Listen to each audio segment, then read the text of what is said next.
Welcome in the class.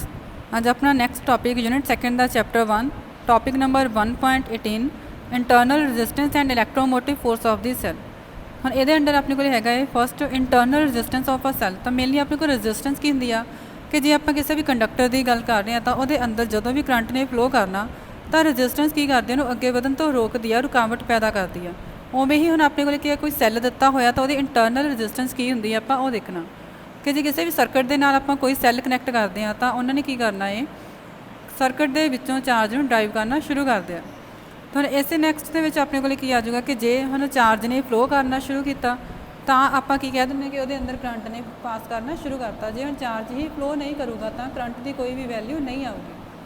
तो इसलिए जो भी सैल के अंदर करंट ने पास करना शुरू करना तो सैल के अंदर जोड़ा आप इलैक्ट्रोलाइट कि एक लिक्विड सोल्यूशन होंगे आप फिल किया होंगे तो उन्होंने आप इलैक्ट्रोलाइट का नेम देंगे। तो सैल के अंदर जो आप इलैक्ट्रोलाइट फिल किया होया उन्हें की करना है कि करंट को अगे वधन तो रोकना है, मतलब रजिस्टेंस ऑफर करनी है। हम इस कारण के करके कि जोड़े अपने को आयन्स ने उन्होंने की करना है कि जोड़े होर आयन्स वो पिछे प्रैजेंट ने बैकग्राउंड के उन्होंने अगेंस्ट मूव करना शुरू कर देंगे हैं। तो जोड़े नाल न्यूट्रल एटम्स भी पे हैं। हम इस करके अपने को डेफिनेशन की हो जाएगी कि सैल के जी आप इलैक्ट्रोलाइट फिल की हुई है उन्हें रजिस्टेंस ऑफर करनी है कदों कि जो अपने को सैल के अंदर इलैक्ट्रिक करंट ने फ्लो करना शुरू कर देना। तो जी रजिस्टेंस ऑफर की हुई सी उन्होंने आप नाम दें internal resistance of the cell. तो उन्होंने आप डिनोट कि करते हैं आर के नाल। नैक्सट अपने को है इलैक्ट्रोमोटिव फोर्स, इन्हों आप शॉर्ट नेम दे दें EMF इलैक्ट्रोमोटिव फोर्स। तो हम जो अपने को ओपन सर्किट आ मतलब आप सैल के अंदर कीज में नहीं लगाया होया, स्विच ऑन नहीं की हुई, कोई भी करंट आप सैल के विचों बाहर नहीं कढ़िया होया तो दो पोल्स के उपर पोटेंशियल डिफरेंस हो जाएगा। अपने को एक प्लस का एक नैगेटिव एंड दिता होया तो दोनों सैल के अंदर जो दो पोल दिते हुए उन्होंने विचकार जो अपने को पोटेंशियल डिफरेंस आप कदों नोट करा जो अपने को सर्किट ओपन सर्किट दिता होगा। तो वो अपने को वैल्यू कि होंगी उत्थे इलैक्ट्रोमोटिव फोर्स। तो इसकी मेन कंडीशन की है कि सर्किट ओपन होना चाहिए है, वो कोई भी करंट पास नहीं होना चाहिए।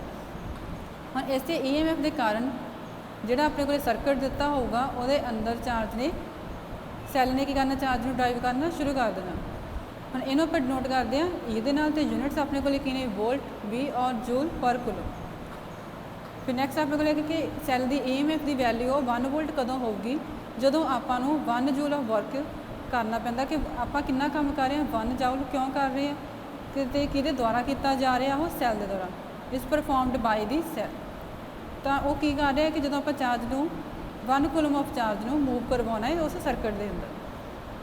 तो EMF cell is called 1 volt if 1 joule of work is performed by the cell to drive 1 coulomb of charge around the circuit. Next अपने को terminal potential difference. Terminal potential difference के अपने को किया कि सैल के अंदर जोड़े अपने को दो पोल ने पॉजिटिव तो नैगेटिव उन्होंने उपर जो पोटेंशियल डिफरेंस आ उन्होंने आप टर्मिनल पोटेंशियल डिफरेंस कदों कवांगे जो वो क्लोज सर्किट होगा। क्लोज सर्किट मीन कि आप सैल के कोई ना कोई करंट को बाहर कढ़ रहे हैं, आप कीज में लगाया होया सर्किट को अलाउ किया होया कि वो करंट पास हो सके। इत्थे कंडीशन की सी अपने को ओपन सर्किट होना चाहिए, वो कोई भी करंट पास नहीं हो रहा।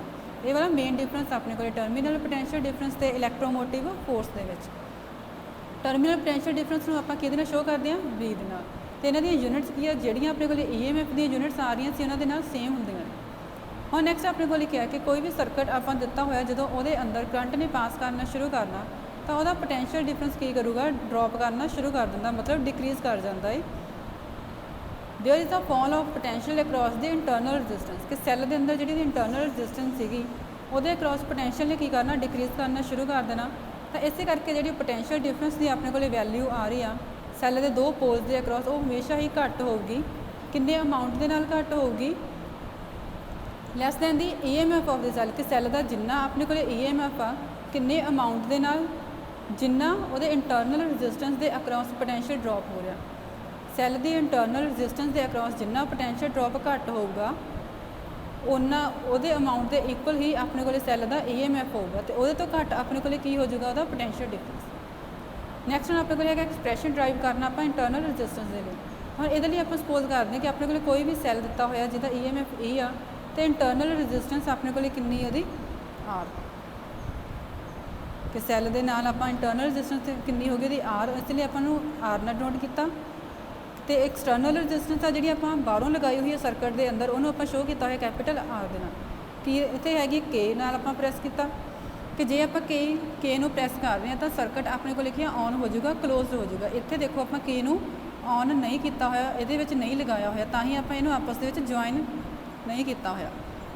सैल दे फिर अपने कोल दो टर्मिनल ने, एक प्लस एक माइनस, नाल आपां की कनैक्ट किया उहदे वोल्टमीटर। तो एक्सटर्नल रजिस्टेंस आर हो जाएगी अपने को एक 1 वे की लगाई हुई है, वोल्टमीटर भी जी हाई रजिस्टेंस आ उन्होंने आपां कनैक्ट किया होया सैल के दोनों पोल्स के अक्रॉस।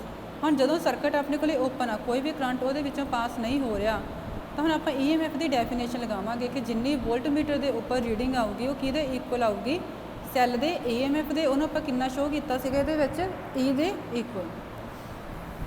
हुण नैक्सट आपां कह रहे हैं कि जिहड़ा अपने को सर्किट सी उहदे अंदर की नूं आपां की करना क्लोज कर देना, मतलब की नूं लगा रहे हैं। तो जो आप की नूं लगाता तो देखो आप ये एक स्ट्रेट लाइन लगाती, शो करता कि की अपने को लगी हुई है, बाकी आप सेम है। जो की नूं प्रेस करांगे तो करंट ने की करना, ये अंदर पास करना शुरू कर देना।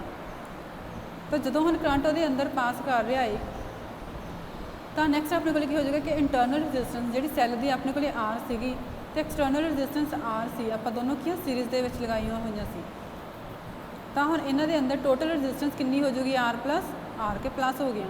बट अपने को ओम्स लॉ की सीगा कि V is equal to I R. हाँ इत्थे अपने को आप सर्किट नूं क्लोज किया होया। तो हाँ देखो ये अपने को किया कि सर्किट के अंदर जो करंट आ वो अपने को वैल्यू कितनी आ जाएगी। तो इलैक्ट्रोमोटिव फोर्स आप कि शो करते होंगे ये तो इतों वैल्यू कितनी होगी E is equal to I R. तो आई की वैल्यू कितनी हो जाएगी E अपॉन आर।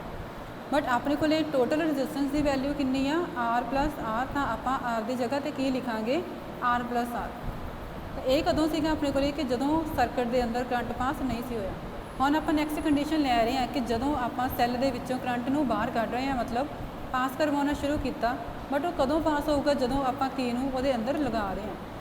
तो हुण फिर टर्मिनल पोटेंशियल डिफरेंस की डेफिनेशन अपने को की सी कि जी वोल्टमीटर की रीडिंग आ जिहड़ा आप सैल के दोनों पोल्स के अक्रॉस लगाया होया है, तो वो रीडिंग किहदे इक्वल आऊगी टर्मिनल पोटेंशियल डिफरेंस से। जिहड़ा दोनों पोल्स के अक्रॉस पोटेंशियल डिफरेंस की वैल्यू आऊगी उन्नी ही आपां वोल्टमीटर के उपर रीडिंग मिलूगी। तो पोटेंशियल डिफरेंस भी तो किहदे तो घट होगा जिन्ना अपने को सैल का EMF सीगा उहदे अमाउंट के नाल। तो किन्ने अमाउंट के नाल हो जाएगा जिन्ना उहदे इंटरनल रजिस्टेंस के अक्रॉस पोटेंशियल ड्रॉप हो रहा सी। यही आपां इत्थे पिछे भी डिफाइन करके आंदा सीगा, जिहड़ी एक्सप्लेनेशन पिछे दित्ती सी आपां उहनूं ही इत्थे यूज़ कर रहे हैं। तो इसे करके अपने को जिहड़ा ड्रॉप आ रहा पोटेंशियल डिफरेंस की वैल्यू दे विच वो कितना हो जाएगा V is equal to E minus I R. E अपने को की सीगा उहदा इलैक्ट्रोमोटिव फोर्स, आई आर अपने को की हो जाएगा आई अपने को हो गया करंट, तो आई आर की वैल्यू की सी इंटरनल रजिस्टेंस की। तो इंटरनल रजिस्टेंस के अक्रॉस कितना पोटेंशियल ड्रॉप होया। पोटेंशियल नूं आपां लिख दिंदे आ V दे नाल, तो V किहदे इक्वल सीगा आई आर दे। इसे करके आपां इहदे विचों की माइनस करता आई आर। आई आर अपने को की आ पोटेंशियल ड्रॉप सैल की इंटरनल रजिस्टेंस के अक्रॉस। तो इनू आपां की नाम दिंदे आ लॉस्ट वोल्ट। नैक्सट हुण अपने को कंडीशन आ कि जे आपां सैल दे विचों कोई भी करंट पास नहीं करवा रहे तो अपने को आई की वैल्यू कितनी हो जाएगी 0। तो हम इतने 0 पुट करो V is equal to E minus 0 into R. तो आ सारी टर्म 0 होगी, V किहदे इक्वल आ जाऊगा E दे। तो टर्मिनल पोटेंशियल डिफरेंस जिहड़ा सैल के दोनों पोल के अक्रॉस है किहदे इक्वल आ जाऊगा उहदे EMF दे। बट कदों आऊगा जे उहदे विचों कोई भी करंट पास नहीं हो रहा। नैक्सट हम अपने को कंडीशन है कि जिहड़ा टर्मिनल पोटेंशियल डिफरेंस आ वो पोटेंशियल डिफरेंस के इक्वल हो जाए कदों जिहड़ी एक्सटर्नल रजिस्टेंस आप बाहरों लगाई हुई आ आर वो अक्रॉस। तो V कि इक्वल हो जाएगा फिर आई आर। बट आई की वैल्यू अपने को कितनी सी E upon R plus R into R. तो इतों आर प्लस आर नूं आपां रीअरेंज करांगे तो वैल्यू कितनी हो जाएगी V इधर न्यूमीनेटर च सीगा तो उन्हें डिनोमीनेटर च चल जाना E upon V into R. R नूं फिर आपां एक साइड रखिया जिहड़ी इंटरनल रजिस्टेंस की वैल्यू सीगी E upon V R minus R. तो इतों आर की वैल्यू कितनी होगी E upon V minus 1 into R. Next अपने को है ग्रुपिंग ऑफ सैल्स कि जे अपने को कोई भी एक सिंगल सैल दिता होगा तो वो आप सिर्फ लिमिटेड अमाउंट का ही करंट पास करवा सकते हैं। बट काफ़ी सारे एक्सपैरीमेंट इदां दे ने जिन्हां दे विच आपां जो करंट नूं अपनी वैल्यू कोई ना कोई चाहिए या पास करवाना है ਤਾਂ ਉਹ ਸਿੰਗਲ ਸੈੱਲ ਤੋਂ ਜ਼ਿਆਦਾ ਹੁੰਦੀ ਹੈ ਕਿ ਇੱਕ ਸਿੰਗਲ ਸੈੱਲ ਇਹ ਕੰਡੀਸ਼ਨ ਪੂਰੀ ਨਹੀਂ ਕਰ ਸਕਦਾ। ਤਾਂ ਇਸੇ ਕਰਕੇ ਆਪਾਂ ਨੂੰ ਕਿ ਕਰੰਟ ਦੀ ਜਦੋਂ ਜ਼ਿਆਦਾ ਵੈਲਿਊ ਚਾਹੀਦੀ ਹੁੰਦੀ ਹੈ ਤਾਂ ਸੈੱਲਸ ਨੂੰ ਆਪਾਂ ਕਨੈਕਟ ਕਰਦੇ ਹਾਂ ਸੀਰੀਜ਼ ਦੇ ਵਿੱਚ ਜਾਂ ਪੈਰਲਲ ਦੇ ਵਿੱਚ, ਤਾਂ ਜਾਂ ਕਹਿ ਸਕਦੇ ਹਾਂ ਕਿ ਮਿਕਸਡ ਗਰੁੱਪਿੰਗ ਕਰਦੇ ਹਾਂ। ਤਾਂ ਹੁਣ ਇਹਨਾਂ ਦੇ ਵਿੱਚ ਆਪਣੇ ਕੋਲ ਹੈਗਾ ਫਸਟ ਸੈੱਲਸ ਇਨ ਸੀਰੀਜ਼।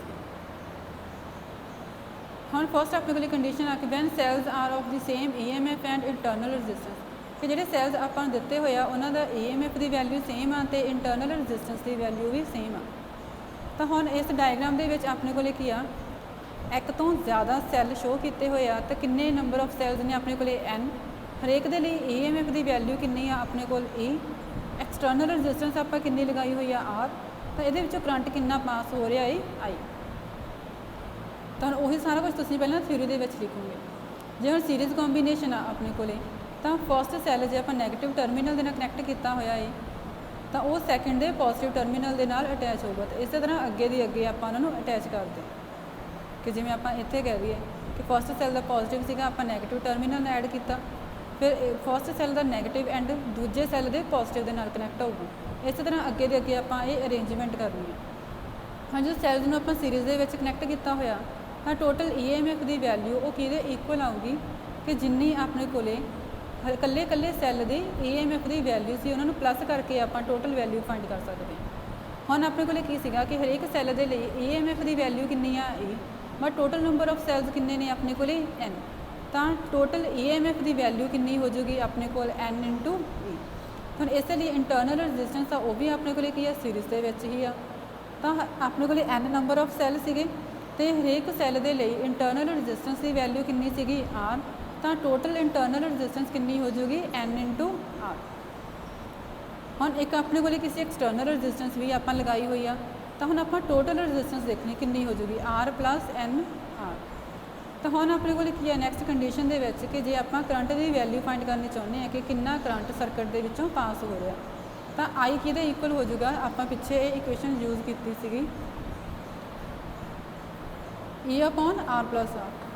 ਇਹ ਆਪਣੇ ਕੋਲੇ ਕੀ ਆ, ਟੋਟਲ EMF ਤੇ ਟੋਟਲ ਰੈਜ਼ਿਸਟੈਂਸ, ਬਟ ਇੱਥੇ ਆਪਣੇ ਕੋਲੇ ਕੀ ਆ, ਟੋਟਲ EMF ਕਿੰਨਾ ਆ ਰਿਹਾ N × E ਤੇ ਟੋਟਲ ਰੈਜ਼ਿਸਟੈਂਸ ਕਿੰਨਾ ਹੈ R + NR। ਤਾਂ ਵੈਲਿਊਜ਼ ਆਪਾਂ ਪੁੱਟ ਕਰ ਦਿੰਦੇ ਹਾਂ। ਫਿਰ ਸਪੈਸ਼ਲ ਕੇਸ ਦੇ ਵਿੱਚ ਆਪਣੇ ਕੋਲ ਕੀ ਹੈ ਕਿ ਐਕਸਟਰਨਲ ਰੈਜ਼ਿਸਟੈਂਸ ਦੀ ਵੈਲਿਊ ਕਾਫੀ ਘੱਟ ਆ ਰਹੀ ਆ ਇੰਟਰਨਲ ਰੈਜ਼ਿਸਟੈਂਸ ਤੋਂ। ਹੁਣ R very much less than NR, ਤਾਂ ਆਪਾਂ ਡਿਨੋਮੀਨੇਟਰ ਦੇ ਵਿੱਚ R + NR ਦੀ ਜਗ੍ਹਾ ਤੇ ਅਪਰੋਕਸੀਮੇਟਲੀ ਕੀ ਪੁੱਟ ਕਰ ਦੇਵਾਂਗੇ NR।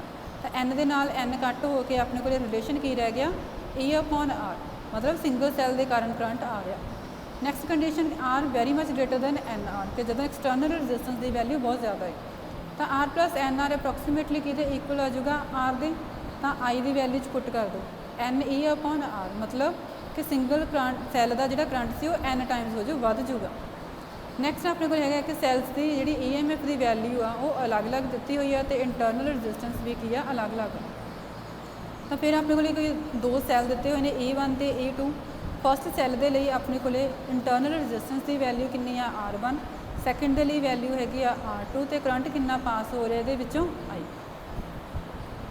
ਉਹੀ ਸਾਰਾ ਕੁਝ ਆਪਾਂ ਫਿਰ ਥਿਊਰੀ ਦੇ ਵਿੱਚ ਲਿਖਾਂਗੇ। ਹੁਣ ਜੇ ਆਪਾਂ ਸੀਰੀਜ਼ ਦੇ ਵਿੱਚ ਕਨੈਕਟ ਕੀਤਾ ਹੋਇਆ ਹੈ ਉਹਨਾਂ ਨੂੰ, ਤਾਂ ਹੁਣ ਇਹਨਾਂ ਦੇ ਵਿੱਚ ਵੀ ਫਿਰ ਆਪਣੇ ਕੋਲ ਕੀ ਹੋ ਜਾਊਗਾ ਕਿ ਫਸਟ ਸੈੱਲ ਦਾ ਪੋਜ਼ਿਟਿਵ ਪੋਲ ਆ ਉਹ ਸੈਕਿੰਡ ਸੈੱਲ ਦੇ ਨੈਗੇਟਿਵ ਪੋਲ ਦੇ ਨਾਲ ਆਪਾਂ ਕਨੈਕਟ ਕਰਾਂਗੇ। ਹੁਣ ਆਪਾਂ ਸਪੋਜ਼ ਕਰਦੇ ਹਾਂ ਕਿ ਜਿਹੜੀ ਸੀਰੀਜ਼ ਕੰਬੀਨੇਸ਼ਨ ਸੀ ਦੋਨੋਂ ਸੈੱਲਸ ਦੀ ਉਹ ਕਿੰਨਾ ਕਰੰਟ ਪਾਸ ਕਰਵਾ ਰਿਹਾ I, ਤਾਂ ਟਰਮੀਨਲ ਪੋਟੈਂਸ਼ੀਅਲ ਡਿਫਰੈਂਸ ਅਕ੍ਰੋਸ ਦੀ ਫਸਟ ਸੈੱਲ, ਆਪਾਂ ਫਸਟ ਸੈੱਲ ਦੇ ਅਕ੍ਰੋਸ ਦੇਖਣੀ ਹੈ ਕਿ ਕਿੰਨੀ ਵੈਲਿਊ ਆ ਰਹੀ ਆ। ਆਪਣੇ ਕੋਲ ਇਕੁਏਸ਼ਨ ਕੀ ਸੀਗੀ ਕਿ V = E - IR। First cell ਦੇ ਲਈ ਵੈਲਿਊ ਹੋ ਜੂਗੀ V1 = E1 - IR1। ਸੀਰੀਜ਼ ਆ ਤਾਂ ਕਰੰਟ ਸੇਮ ਪਾਸ ਹੋ ਜਾਊਗਾ, ਇਸ ਲਈ ਆਪਾਂ I1 ਇੱਥੇ ਨਹੀਂ ਲਿਖ ਰਹੇ ਤੇ ਨਾ ਹੀ I2 ਲਿਖਿਆ। ਇਸੇ ਤਰ੍ਹਾਂ ਹੁਣ ਸੈਕਿੰਡ ਸੈੱਲ ਦੇ ਲਈ ਆਪਣੇ ਕੋਲ ਪੋਟੈਂਸ਼ੀਅਲ ਡਿਫਰੈਂਸ ਦੀ ਵੈਲਿਊ ਕਿੰਨੀ ਆ ਜਾਊਗੀ V2 = E2 - IR2। ਹੁਣ ਆਪਾਂ ਟੋਟਲ ਪੋਟੈਂਸ਼ੀਅਲ ਡਿਫਰੈਂਸ ਫਾਈਂਡ ਕਰਨਾ ਚਾਹੁੰਦੇ ਹਾਂ ਤਾਂ ਉਹ ਕਿੰਨਾ ਹੋ ਜਾਊਗਾ, ਦੋਨਾਂ ਦਾ ਸਮ ਹੋਊਗਾ V = V1 + V2।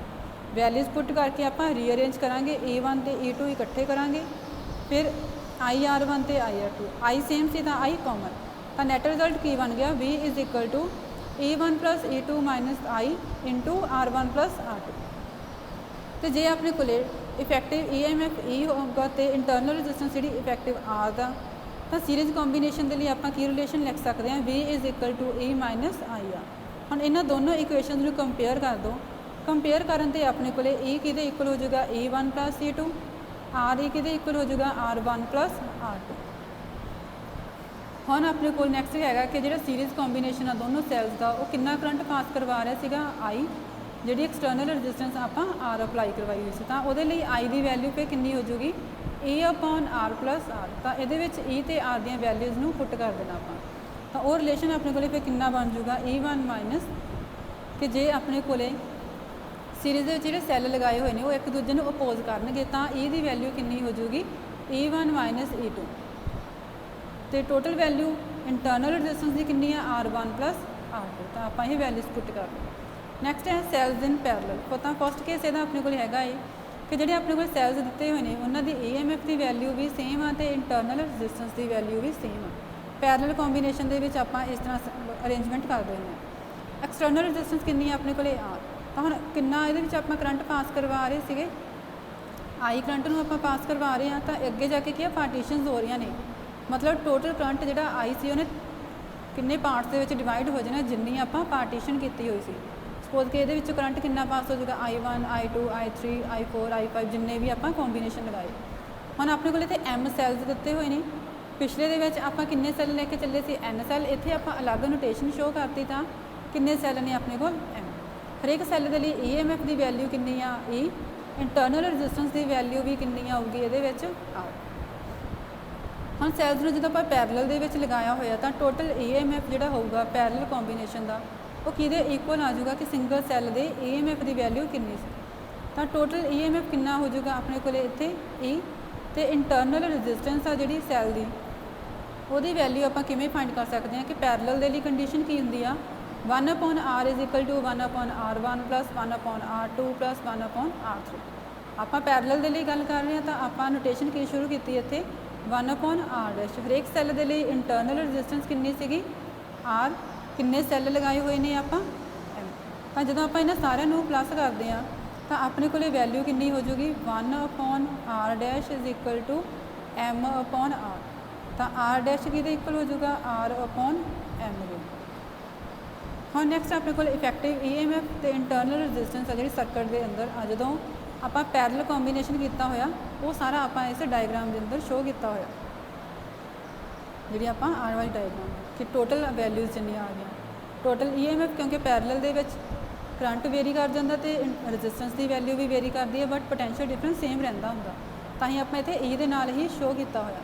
ਤੇ ਇਫੈਕਟਿਵ ਜਿਹੜੀ ਆਪਣੇ ਕੋਲ ਰੈਜ਼ਿਸਟੈਂਸ ਸੀ ਮਤਲਬ ਟੋਟਲ ਵੈਲਿਊ ਫਾਈਂਡ ਕਰ ਲਈ, ਉਹ ਕਿਹਦੇ ਇਕੁਅਲ ਆ ਗਈ ਸੀ R/M। ਐਕਸਟਰਨਲ ਰੈਜ਼ਿਸਟੈਂਸ ਕਿੰਨੀ ਹੋ ਗਈ R, ਤਾਂ I ਦੀ ਵੈਲਿਊ ਫਿਰ ਕਿੰਨੀ ਹੋ ਜਾਊਗੀ total EMF upon total resistance. EMF ਦੀ ਵੈਲਿਊ ਕਿੰਨੀ ਸੀਗੀ E, ਰੈਜ਼ਿਸਟੈਂਸ ਦੀ ਵੈਲਿਊ ਕਿੰਨੀ ਹੋ ਗਈ R + R', ਬਟ R' ਕਿਹਦੇ ਇਕੁਅਲ ਸੀਗਾ R/M। ਨੈਕਸਟ ਸਪੈਸ਼ਲ ਕੇਸ ਲਵਾਂਗੇ R + R/M ਕਿ ਜਦੋਂ ਅਪਰੋਕਸੀਮੇਟਲੀ ਇਕੁਅਲ ਆ R ਦੇ। ਨੈਕਸਟ ਆਪਣੇ ਕੋਲ ਕੀ ਆ ਕਿ R very much less than R/M, ਤੇ ਇਹ ਵੈਲਿਊਜ਼ ਪੁੱਟ ਕਰਕੇ ਆਪਣੇ ਕੋਲ ਇਹ ਰਿਲੇਸ਼ਨ ਬਣ ਜਾਣਗੇ। ਉਸ ਤੋਂ ਬਾਅਦ ਨੈਕਸਟ ਆਪਣੇ ਕੋਲ ਹੈ ਕਿ ਜਿਹੜੇ ਆਪਾਂ ਨੂੰ ਸੈੱਲ ਦਿੱਤੇ ਹੋਏ ਆ ਉਹਨਾਂ ਦੀ EMF ਦੀ ਵੈਲਿਊਜ਼ ਅਲੱਗ-ਅਲੱਗ ਆ ਤੇ ਇੰਟਰਨਲ ਰੈਜ਼ਿਸਟੈਂਸ ਵੀ ਅਲੱਗ-ਅਲੱਗ ਦਿੱਤੇ ਹੋਏ ਨੇ। ਤੇ ਜਿਹੜੇ ਆਪਾਂ ਨੂੰ ਕੋਈ ਸੈੱਲ ਦਿੱਤੇ ਹੋਏ ਨੇ ਉਹਨਾਂ ਦੀ EMF ਦੀ ਵੈਲਿਊ ਕਿੰਨੀ ਆ ਆਪਣੇ ਕੋਲੇ E1, ਦੂਜੇ ਦੀ ਕਿੰਨੀ ਆ E2। ਤਾਂ ਇਹਨਾਂ ਦੇ ਲਈ ਇੰਟਰਨਲ ਰੈਜ਼ਿਸਟੈਂਸ ਦੀ ਵੈਲਿਊ ਕਿੰਨੀ ਆ R1 ਤੇ R2। ਕਰੰਟ ਕਿੰਨਾ ਪਾਸ ਹੋ ਰਿਹਾ ਇਹਦੇ ਵਿੱਚ I1 ਤੇ I2 ਦੋਨੋਂ ਸੈੱਲਸ ਦੇ ਲਈ। ਤਾਂ ਹੁਣ ਜੇ ਆਪਾਂ ਪੈਰਲਲ ਦੇ ਵਿੱਚ ਗੱਲ ਕਰ ਰਹੇ ਹਾਂ ਤਾਂ ਟੋਟਲ ਕਰੰਟ ਆਪਾਂ ਕਿਵੇਂ ਫਾਈਂਡ ਕਰ ਦਿੰਦੇ ਹਾਂ ਦੋਨਾਂ ਨੂੰ ਸਮ ਕਰਕੇ, ਤਾਂ I ਕਿਹਦੇ ਇਕੁਅਲ ਆ ਜਾਊਗਾ I1 + I2। ਹੁਣ ਜੇ V ਆਪਣੇ ਕੋਲ ਪੋਟੈਂਸ਼ੀਅਲ ਡਿਫਰੈਂਸ ਆ A ਤੇ B ਪੁਆਇੰਟਸ ਦੇ ਅਕ੍ਰੋਸ, ਤੇ ਫਸਟ ਸੈੱਲ ਨੂੰ ਆਪਾਂ ਕਿਵੇਂ ਕਨੈਕਟ ਕੀਤਾ ਹੋਇਆ ਦੋਨੋਂ ਪੁਆਇੰਟਸ A ਤੇ B ਦੇ ਵਿਚਕਾਰ, ਤਾਂ V ਆਪਣੇ ਕੋਲ ਕੀ ਆ ਫਸਟ ਸੈੱਲ ਦੇ ਲਈ ਟਰਮੀਨਲ ਪੋਟੈਂਸ਼ੀਅਲ ਡਿਫਰੈਂਸ। ਤਾਂ ਇੱਥੋਂ ਆਪਣੇ ਕੋਲ V ਦੀ ਵੈਲਿਊ ਕਿੰਨੀ ਹੋ ਜਾਊਗੀ E - IR, ਜਿਹੜਾ ਆਪਾਂ ਪਿੱਛੇ ਫਾਰਮੂਲਾ ਲਗਾ ਕੇ ਆਉਂਦਾ ਸੀ ਕਿ ਉਹਦੇ ਵਿੱਚ ਕਿੰਨਾ ਡ੍ਰੌਪ ਆ ਜਾਊਗਾ ਜਿਹਦੇ ਨਾਲ ਉਹਦੀ ਇੰਟਰਨਲ ਰੈਜ਼ਿਸਟੈਂਸ ਦੇ ਅਕ੍ਰੋਸ ਹੋਊਗਾ। ਤਾਂ E1 - I1 × R1। ਤਾਂ ਇੱਥੋਂ I1 ਦੀ ਵੈਲਿਊ ਫਿਰ ਕਿੰਨੀ ਆ ਜਾਊਗੀ ਉਹ ਆਪਾਂ ਰੀਅਰੇਂਜ ਕਰਕੇ ਲਿਖ ਦਿੰਦੇ ਹਾਂ E1 - V1 ਹੈ ਨਹੀਂਗਾ ਤਾਂ ਆਪਾਂ V ਹੀ ਲਿਖਾਂਗੇ, ਤਾਂ ਉਹ ਕਿਹਦੇ ਇਕੁਅਲ ਆ I1 R1। ਤਾਂ ਇੱਥੋਂ I1 ਦੀ ਵੈਲਿਊ ਕਿੰਨੀ ਹੋ ਜਾਊਗੀ E1 - V/R1। ਇਸੇ ਤਰ੍ਹਾਂ I2 ਕਿਹਦੇ ਇਕੁਅਲ ਆ ਜਾਊਗਾ E2 - V/R। ਨੈਟ ਰਿਜ਼ਲਟ ਚਾਹੀਦਾ ਆਪਾਂ ਨੂੰ ਇਸ ਇਕੁਏਸ਼ਨ ਦੇ ਵਿੱਚ ਪੁੱਟ ਕਰੋ I = I1 + I2। ਤਾਂ ਵੈਲਿਊਜ਼ ਨੂੰ ਪੁੱਟ ਕੀਤਾ ਤਾਂ ਰਿਜ਼ਲਟ ਕੀ ਆ ਜਾਊਗਾ A1 minus V upon R1 plus A2 minus V upon R2। तो हुण इन्हां दे विच वैल्यूज़ नूं रीअरेंज कर दो। A1 ते A2 आपां इकट्ठा करांगे, दोनों दे विच हुण V कॉमन सी तां V कॉमन कढ लिया, 1 upon R1 plus 1 upon R2। फिर एलसीएम ले लो, A1 R2 plus A2 R1 upon R1 R2 minus V। फिर इधर भी एलसीएम लिया, R1 plus R2 upon R1 into R। Next आप स्टैप की करना कि V नूं दूजी साइड लैके जावांगे तो साइन चेंज हो जाएगा, तो V R1 plus R2 upon R1 R2 कि इक्वल आ जाऊगा A2 R1 plus A1 R2 upon R1 R2। इधर आई पॉजिटिव सी तो इधर जाके कितना हो जाएगा माइनस आई। आपां नूं इकल्ली V की वैल्यू चाहिए है, तो हुण इधर अपने को की है जिन्नी V दे नाल टर्म पई आ उहदे रेसिप्रोकल दे नाल मल्टीप्लाई कर दो ताकि आपां सारी टर्म नूं कैंसल कर सकीए। तो कितना हो जाएगा फिर R1 R2 upon R1 plus R2 ना मल्टीप्लाई करो दोनों साइड से, तो V कि इक्वल आ जाऊगा A1 R2 plus A2 R1 upon R1 R2 multiply की तो माइनस आई दे नाल कोई भी टर्म मल्टीप्लाई नहीं सी तो सारी टर्म वो मल्टीप्लाई हो जाए। R1 R2 एक दूजे ने कैंसल आउट, तो नैट रिजल्ट की हो गया V is equal to A1 R2 plus A2 R1 upon R1 plus R2 minus I R1 R2 upon R1 plus R2। Next हम अपने को है कि जे सर्किट के अक्रॉस इफेक्टिव EMF E आ तो R इफेक्टिव इंटरनल रजिस्टेंस आ तो V कि इक्वल आ जाएगा E माइनस आई आ। दोनों हम कंपेयर कर दो तो E कि इक्वल आ A1 R2 plus A2 R1 upon R1 plus R2। R कि इक्वल आ जाएगा R1 R2 upon R1 plus R2। तो जो दो सैल्स का पैरेलल कॉम्बीनेशन आ अपन करंट I प्रोवाइड करवा रहे एक्सटर्नल रजिस्टेंस R के अक्रॉस, तो I की वैल्यू कि इक्वल आ जाएगी E upon R plus R। Next अपने को है मिक्सड ग्रुपिंग ऑफ सैल्स कि जोड़े आप इन्होंने सैल लगाए हुए वो सीरीज़ के भी है तो पैरेलल के भी है। तो ये अपने को एक्सटर्नल रजिस्टेंस फिर कितनी आ R, किन्ने सैल्स लगाए हुए हैं आप N सैल रखे हुए आ, तो किन्नियाँ लाइनों के प्लेस किए आप रोज़ किन्नियाँ बन रही ने N। तो हम इन्हों के लिए देखो अपने को एक्सटर्नल रजिस्टेंस सर्किट की सेम ऑर्डर की होगी जिन्नी अपने को इंटरनल रजिस्टेंस दी हुई है, ताकि आप ज़्यादा तो ज़्यादा करंट वो पास करवा सकीए। तो हम अपने को N सैल्स ने तो EMF की वैल्यू कितनी आ E, इंटरनल रजिस्टेंस कितनी आ R। तो आपने किमें अरेंज किया होया M रोज़ के, तो हरेक रोज़ के अपने को किन्ने सैल आ रहे हैं N। तो total number of cells N कि इक्वल हो गए जिन्नियाँ लाइनां सी तो हरेक लाइन के आप किन्ने सैल रखे आ, तो N is equal to MN। Series parallel combination सीगा अपने को, तो एक्सटर्नल रजिस्टेंस कितनी आ R। तो आप टोटल EMF की वैल्यू फाइंड करना, तो हरेक रो के पहले आप टोटल EMF देखा, तो हरेक रो के आप किन्ने सैल लगाए हैं N, EMF की वैल्यू कितनी आ E, तो दोनों जो आप मल्टीप्लाई कर दिए तो अपने को टोटल EMF आ जाऊगा, तो वह कितना हो गया NE। इस तरह टोटल वैल्यू आप फाइंड करनी है इंटरनल रजिस्टेंस की एक रो के, तो वह भी कितना हो जाऊगा NR। हम अपने को किया M रोज़ ने, मतलब पहला आप एक लाइन के लिए वैल्यू फाइंड की, हम आप सारे सर्किट के लिए वैल्यू फाइंड करनी आ, तो जिन्नियाँ आप रोज़ बनाई हुई ने उन्होंने आप देखना कि कितना इफेक्ट पै रहा, की चेंज आ रहा है। तो जे हम अपने को M रोज़ से मतलब M लाइनां ने जिन्हों के आप N सैल्स में प्लेस किया, तो टोटल इंटरनल रजिस्टेंस की वैल्यू कितनी आऊगी। पैरेलल के लिए रिजल्ट की होंगे 1 upon R dash is equal to 1 upon R1 plus 1 upon R2 plus 1 upon R3। तो हम उस देखो R डैश अपने को लिखा पैरेलल कॉम्बीनेशन शो कर रहा, तो 1 अपॉन R डैश कि इक्वल आ जाऊगा 1 अपॉन NR कि आप हरेक रो के कितनी इंटरनल रजिस्टेंस की वैल्यू से वो फाइंड की, तो हो गया NR। सैकेंड रो के भी सेम वैल्यू है NR, तो उन्होंने प्लस करना कितनी बारी प्लस करांगे कि अपने को M लाइनां ने, तो M टाइम्स आप प्लस किया, फिर एलसीएम लैन तो बाद रिजल्ट कितना आ जाएगा M अपॉन NR। फिर रेसिप्रोकल कर दो, तो R डैश की वैल्यू कितनी हो जाएगी NR अपॉन M। तो ये अपने को की हो जाएगा इफेक्टिव EMF तो इंटरनल रजिस्टेंस जो आप मिक्सड ग्रुपिंग की हुई। तो टोटल रजिस्टेंस अपने को कितनी होंगी सर्किट के लिए कि आ तो अपने को टोटल वैल्यू आ गई EMF की, तो टोटल वैल्यू हैगी अपने को इंटरनल रजिस्टेंस की। एक्सटर्नल रजिस्टेंस कितनी आ R, तो इस सर्किट के लिए टोटल रजिस्टेंस की वैल्यू कितनी हो जाएगी R plus R dash. R dash कि इक्वल सीगा NR अपॉन M। तो जे आई करंट सर्किट के विचों पास हो रहा तो करंट की वैल्यू कितनी हो जूगी अपने को I is equal to E upon R plus R, जिहड़ा रिलेशन आप पिछे लगा के आंदा सी। तो उत्थों आई इज इक्वल टू की सीगा अपने को ई, बट अपने को टोटल ई एम एफ कितना आ रहा ये N E, R plus R सी, तो आप इतने इंटरनल रजिस्टेंस आर की वैल्यू फाइंड करनी। अपने को आर डैश कि इक्वल आ एन आर अपॉन एन, तो वो वैल्यूज़ में आप पुट करना N E upon R plus N R upon N.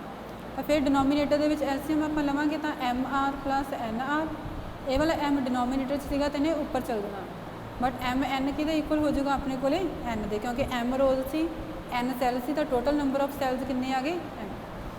हाँ नैक्सट अपने को किया कि सर्किट के अंदर जो करंट से कदों मैक्सीमम होगा, जो डिनोमीनेटर वाला फैक्टर मिनीमम हो जाएगा। तो वो आप किमें शो करा M R plus N R term अपन दी हुई है। हम इनू आप किया जे वह स्क्वेयर रूट करके स्क्वेयर करते हैं तो सेम टर्म बन जूगी, स्क्वेयर रूट का स्क्वेयर किया तो एम आर, स्क्वेयर रूट का स्क्वेयर किया तो एन आर, तो उन्होंने ही हम आप ट्वाइस लैके सबट्रैक्ट से ऐड करा। तो ट्वाइस कि लवेंगे रूट ऑफ एम आर तो रूट ऑफ एन आर, क्योंकि जो दोनों टर्म्स में आप कैंसल कर दिए तो इतने तो अपने को जीरो बन जू, स्क्वेयर रूट ना स्क्वेयर कैंसल हो जाएगा, तो आह वाली equation M R plus N R के इक्वल ही शो हो जाएगा। तो हम आप मिनीमम शो करना, तो ये लिए की हम अपने को फॉर्मूला बन रहा A square plus B square minus 2ab, वो कि इक्वल हो जाएगा A minus B whole square, आह वाला फैक्टर नाल के प्लस में ही रहूगा plus 2 root of M N R into R. तो राइट हैंड साइड है जी अपने को ऊपर एक्सप्रैशन जो कि सम आ रहा दो पॉजिटिव टर्म्स का, तो M R plus N R आप मिनीमम शो करना सी, वो कदों मिनीमम शो होगा जो सारा फैक्टर अपने को जीरो के इक्वल हो जाए। ना जीरो के इक्वल किमें हो गया फिर root M R minus root N R, square सीगा ऊपर जीरो के इक्वल रख रहे हैं, तो स्क्वेयर रूट ना स्क्वेयर रूट कट हो जाएगा, कि अपने को स्टैप बन जाएगा root of M R is equal to root of N R, दोनों साइड स्क्वेयर कर दो ताकि बन चुका M R is equal to N R. तो एक्सटर्नल रजिस्टेंस आर की वैल्यू कि इक्वल आ जाएगी एन आर अपॉन एम। इससे अपना चैप्टर खत्म हो। Thank you.